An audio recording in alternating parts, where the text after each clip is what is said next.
Hey, so all the fish are out. I took them out one tank at a time just to make it easier to do the hydrogen peroxide dip. So they just go into this small 10-gallon tank. I just filled it up with 5 gallons of salt water and added 100 milliliter of hydrogen peroxide. It's the 3% one. There was a heater and a bubbler in there to get the water circulated with air. But I did take it and bring it over here because I have my mandarin in there. We're going to have to do tank transfer for that guy. I talked to Bobby and he said that the wrasse, I have a melanaris or 2 melanaris and then 4 6-line. They should be okay in copper. So they ended up going into the quarantine tank, but this guy will have to do tank transfer. I can't find my other mandarin, so unfortunately I don't know if he's just good at hiding or he passed away from it.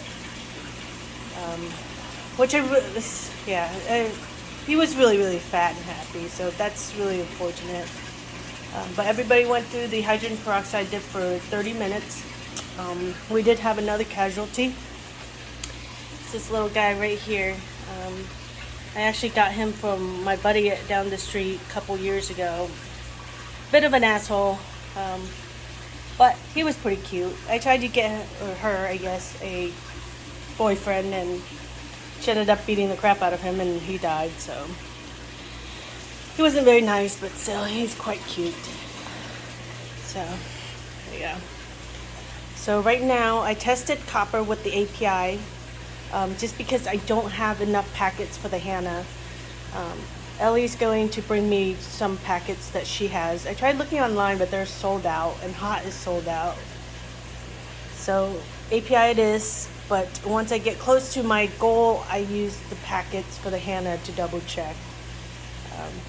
But there are rocks, little barriers, because I do have multiples of tangs, wrasse, and such though. So hopefully this is a good alternative for what they have. So there is a 1-inch bulkhead in between, but I was afraid the flow wasn't going to go back and forth that well. So I did do a pump. So this pump will pump to the other side, which I think the bulkhead's a little bit higher because the water's draining down towards this one. So it works out pretty well. And then I ended up grabbing 2 old gyres that I have that I'm not using, and I added them just for extra flow.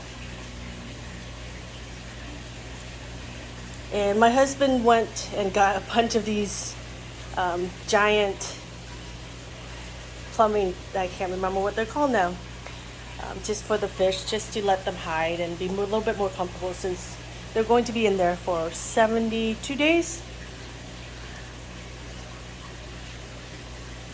Yep, heater.